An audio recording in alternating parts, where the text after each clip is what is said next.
Hello, fans, and welcome to the Utah Hockey Club postgame show with the Two Line Pass podcast. Another great game in the books, and I'm Randon, and alongside my co-hosts, Dustin and Ryan, we will break down all the goals, saves, hits, and highlights. Welcome to another postgame with the Two Line Pass. Welcome in, fans, to the Two Line Pass podcast postgame show. Utah Hockey Club falls 1-0. The Boston Bruins. Dustin, we said it would be the end of the world if we lose to Boston, and we lost to Boston. Is it the end of the world? How are you tonight? The way it feels like the end, like I would imagine the end of the world would feel like. Just no hope, nothing good happening. Just everything that can go wrong is going wrong. This must be what Armageddon feels like. The end of days. This is what it feels like, and we're stuck in it. We're stuck in purgatory. We're stuck in hell. We are hell on earth watching this team struggle to play hockey. Not only is it a purgatory that we're stuck in, it's like Groundhog's Day, where we've seen this over and over and over, and the team comes out lifeless and listless. You put it best in our group chat. It's uninspired hockey. Yeah. And you'd like to think, if you just looked at the score and you're like, oh, 1-0 against Boston, that's pretty good, right? They must have played really well. They must have played hard. That's a tough Boston team. No, it wasn't a great effort at all. It was by one person. Who might that be? And that's Veggie.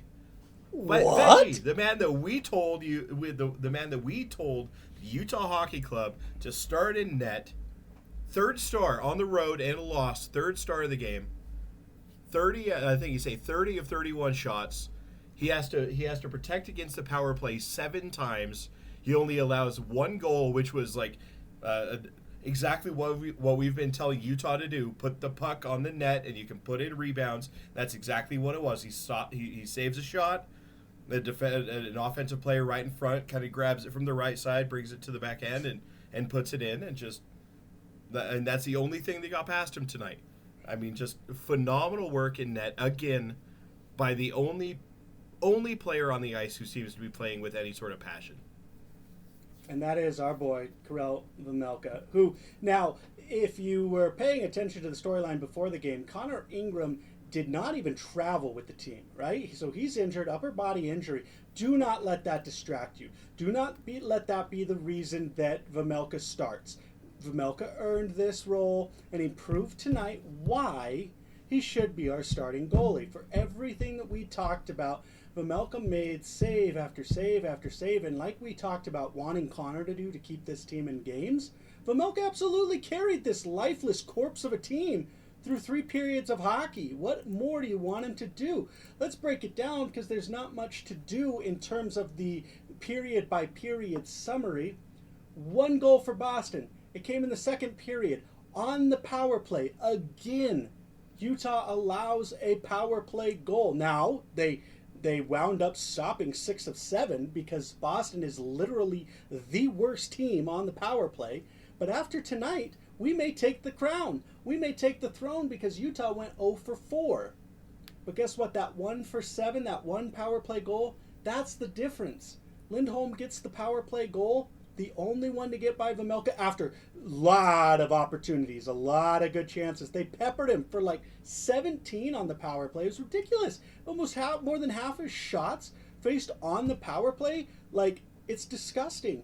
And Utah's offense just completely disappears. Bortuzzo fights twice, gets handedly beaten the second time. The first time was okay. It was an okay fight. But again, you've got line changes, shuffling on the defensive line. Coach completely blew up the forward line. Schmaltz down to the third line. Gunther up to the first. And did it work? No. Not even close. We said that in Wednesday morning's podcast. Like, the lines are set.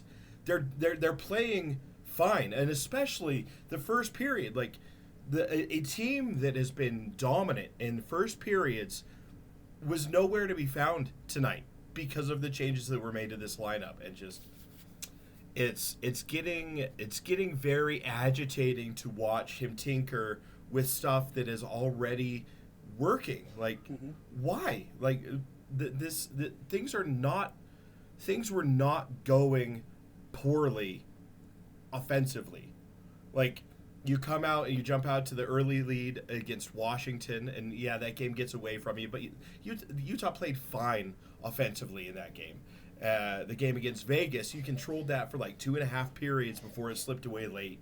The game before that's the Carolina one where you put 4 on them. Like, things are working, and then he's like, let's throw it in a blender and just mix it all up. And like, we'll take our top line that is still near towards the top of the league in creating goal opportunities, and we'll mix it all up. And the only line that we'll keep in place is the fourth line, which I said the other night is the best fourth line in the NHL, and just mix it all up for seemingly no reason, and the worst results that you could have possibly seen.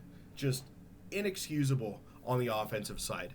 You know, I tweeted during the game, this is Vejmelka's 6th start of the season, and the 3rd time that Utah has been shut out in his starts. Like, half the time he starts, the team is giving him no goal support at all. And one of those 3 games where they weren't shut out, they only scored 1 goal against the Avalanche. Just complete offensive ineptitude. And I don't know where the blame falls, because there is more than enough talent offensively, like just pure skill on this team. There's too much to be shut out. This is our you and me just went over it, our 5th shutout in 19 games. Like, we're getting shut out more than 25% of the time this season, and there's no excuse for it. And I mean, I do not know which assistant coach is handling the power plays, but that needs to get figured out as soon as possible. Whatever coach is coaching up the power play, get them off. Like, fire them, get them away from the power play. Don't hand them the whiteboard when we go on the power play.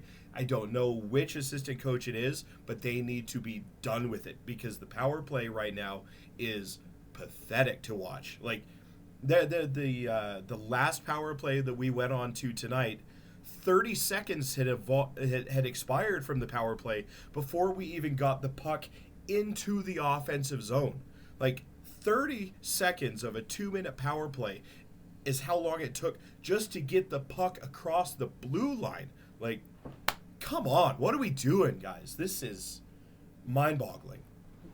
Yeah, the power play units were shifted. It's almost as if the only thing Tourigny can think to do is change the lines. Now, he busted Schmaltz down to the 3rd line, and I don't think we're talented enough to say that all 3 lines are as good as the next. So you have to assume that was some sort of punishment for maybe attitude, because I don't think you put him in the 3rd line if you're trying to spur his goal scoring. You know, because you would assume you're going to reduce his time on ice and everything. I get it, Schmaltz hasn't scored a goal, but he's played great defensively, and he's your number 1 playmaker on the team. So you change it up, you blow it up, and it doesn't work. And so now I'm thinking, okay, let's armchair GM this, right? If I'm watching my coach constantly do this, what do I feel? What message do I feel that's sending to the team? That you guys aren't good enough to do this, and I need to change something because you guys are broken, and I need to fix you by changing up the lines. Instead of simply saying, okay, the results haven't gone our way in the wins and losses column, but I like the way our forwards are playing, I like the way our defense is playing, so now I can, from a coaching perspective, from an X's and O's perspective, I can change the way we set up our offense, so the way we set up our power play. But it seems like, Dustin, what did we say a few episodes ago, and what did you specifically say?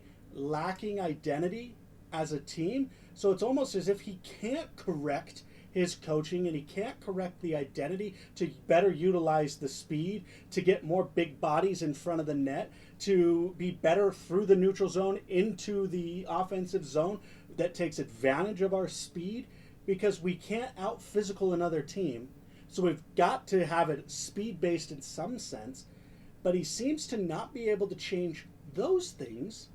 And he says, but if I tinker with the lines, that's going to do it. That's going to do it.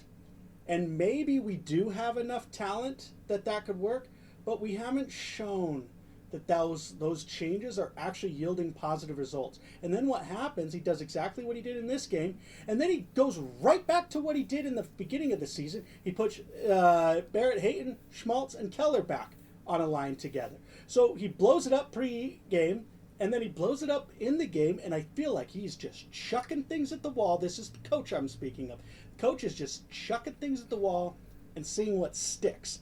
And it's not working. I'm not saying fire him, but maybe GM Bill Armstrong has to sit down with him and say, okay, let's talk this through. Let's think about what we're doing.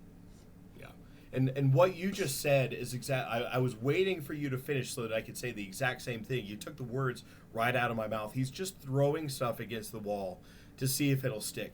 And I'm not going to call for anybody's job because I don't know this game inside and out the way that I do with other sports.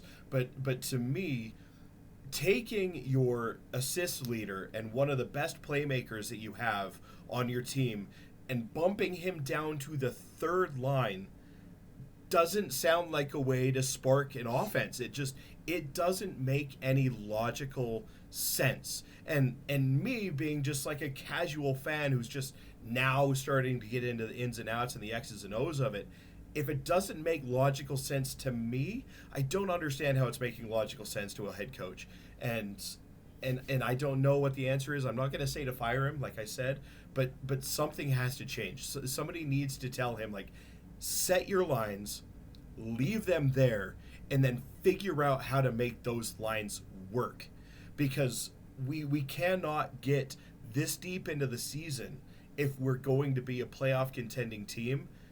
20, 25, 30 games still are, let's try this line and see if it works. Now we'll bump this guy up here, we'll move this guy down here, we'll see if that works. Like, there's no game plan. It's just, like you said, throwing stuff against the wall to see if it'll stick, and this did not stick.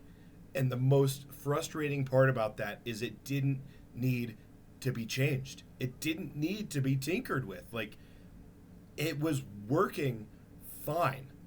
And we just had probably our worst offensive game, since maybe Nashville, and just nothing at all was generated from anything that happened tonight. And this was a game that Utah should have won.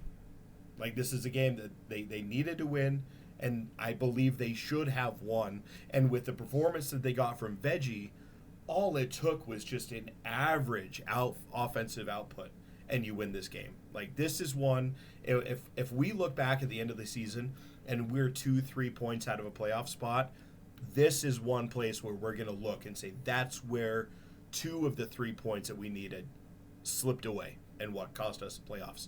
This one, I think, could come back to bite us in the ass. Oh, you're absolutely right.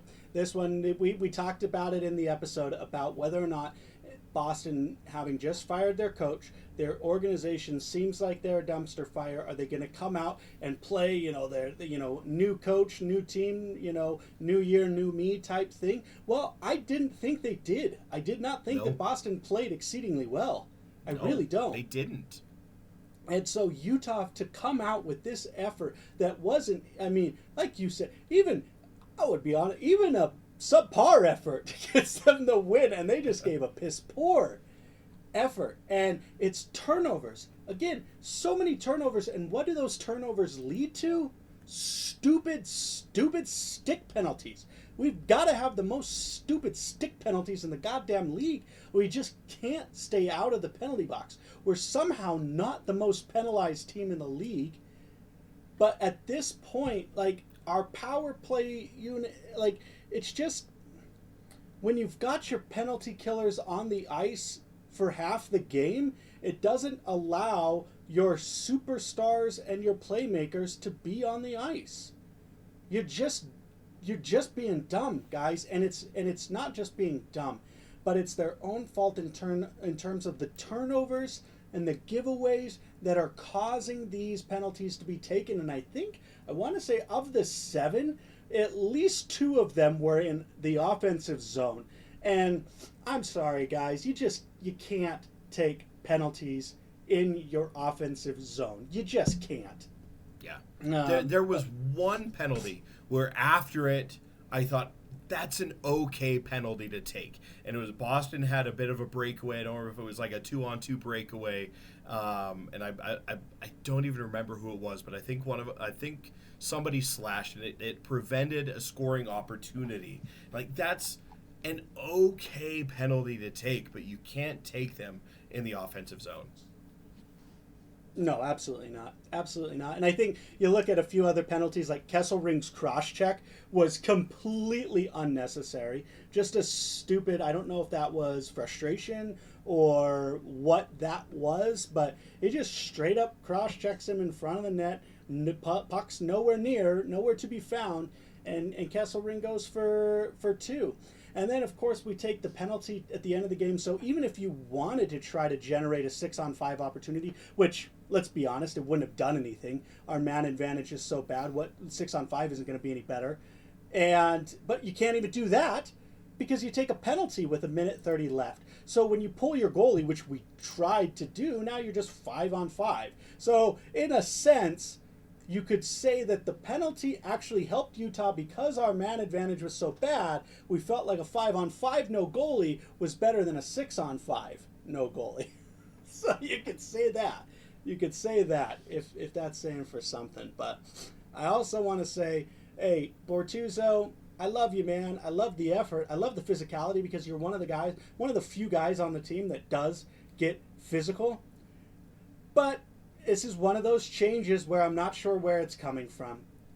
Bortuzzo replaces Vejmelka, and what does Bortuzzo do historically? He lands himself in the penalty box. Tonight he had 2 fights, so he's in the penalty box for 10 minutes. So now you're already down to, your defensemen are playing 24, 25 minutes a game, and now one of your defensemen is sitting in the box for half the period. Like, I don't know what it is. Like, why? Like, I would like to see what's wrong with Vejmelka. I haven't seen how bad he's playing. I don't think he's been our worst defenseman by far, but he's the one who's getting shifted out, and you're bringing in Bortuzzo. It's like, I don't get it. Again, I feel like these are changes for the sake of change. And again, just throwing things out there and see. And if it works, it works. Yeah. And he's like, I'll run it back. And then it doesn't work the second time. And he's like, But, like, trust it. If you make the change, trust the change. Keep it. But he blows it up continually. Blows it.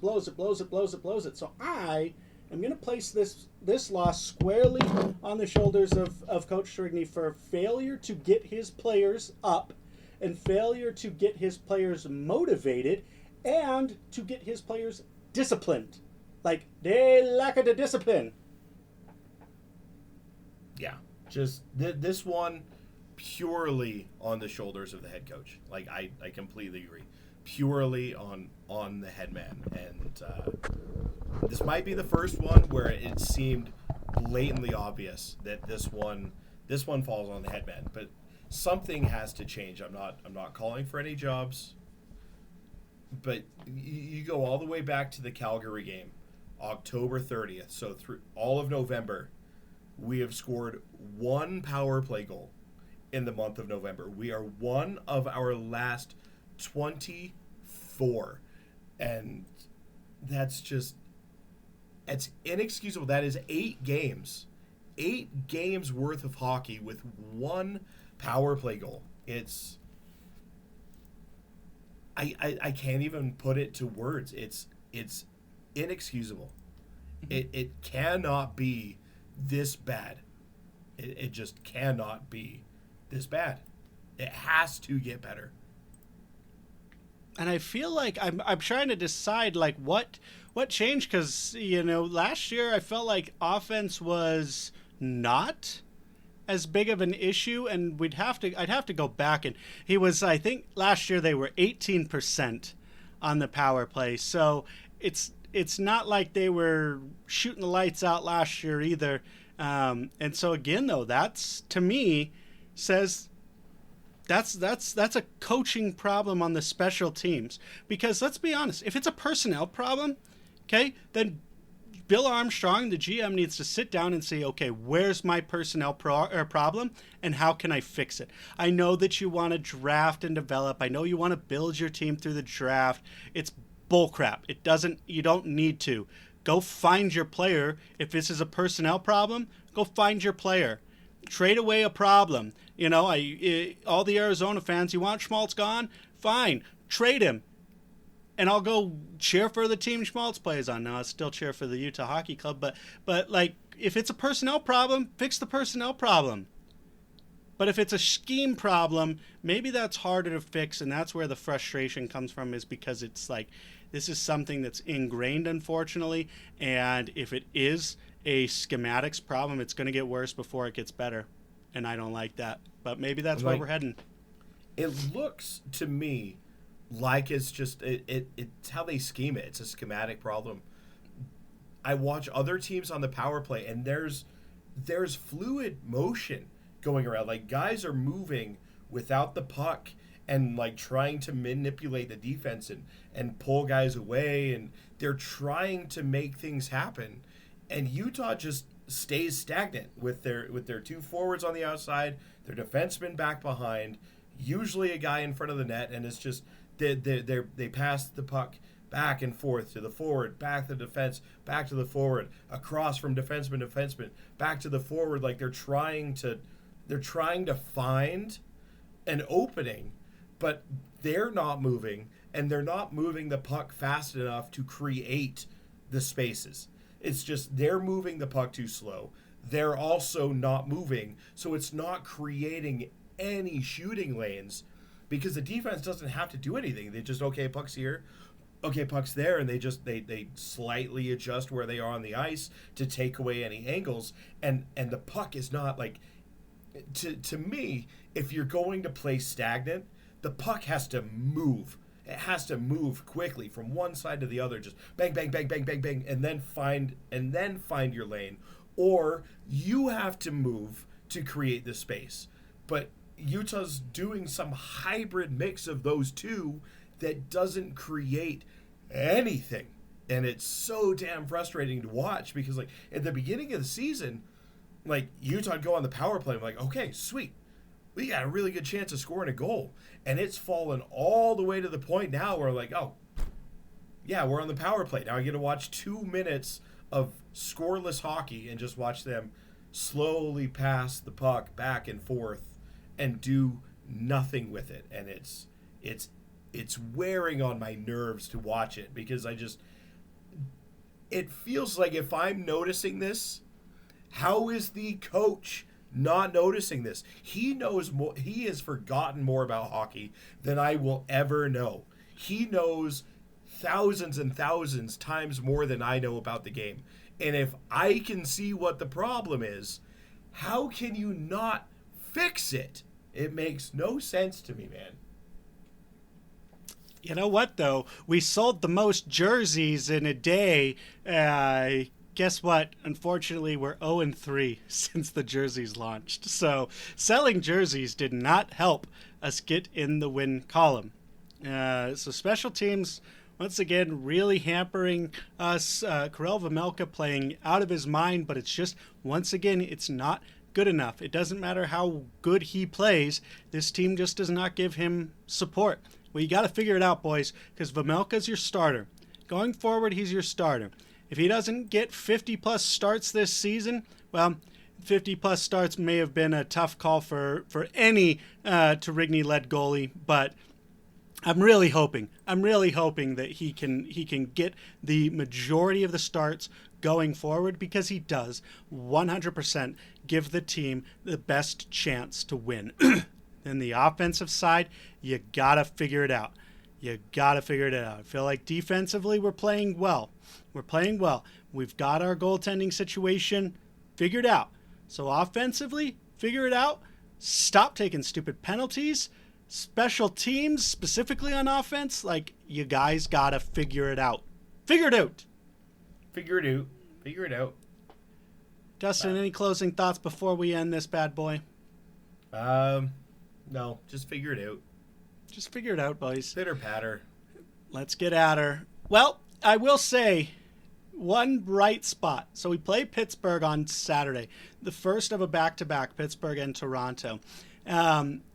Pittsburgh allows the most goals in the league at 81 going into tonight. So if we're going to get it turned around offensively, it's going to be against Pittsburgh. So I worry that he's going to start Stauber. I'm not sure how to pronounce our backup goalie's last name. But Vejmelka's only going to start one of the two.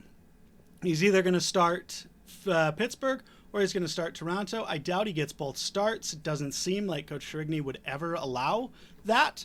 But we'll see. We'll see, because Pittsburgh can score, but they allow a lot of goals. So offensively, if we don't get it together against Pittsburgh, we really are. It's going to be a lot longer season than it seems like, because we got to. So Pittsburgh on Saturday, Toronto on Sunday. We are unfortunately 0-1 in this 4-game road trip, but we'll see how it goes on Saturday. Dustin, thank you so much for joining me. I appreciate it. And guys, thanks so much for listening. It will get better. Or it won't. Have a good night.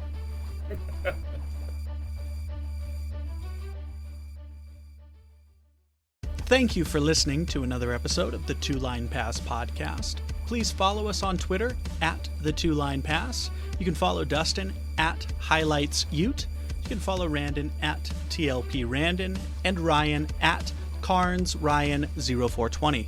During the off-season, new episodes of the podcast drop every Wednesday with bonus episodes throughout. And during the season, we will have our weekly show plus game day episodes so you don't miss a minute of the action.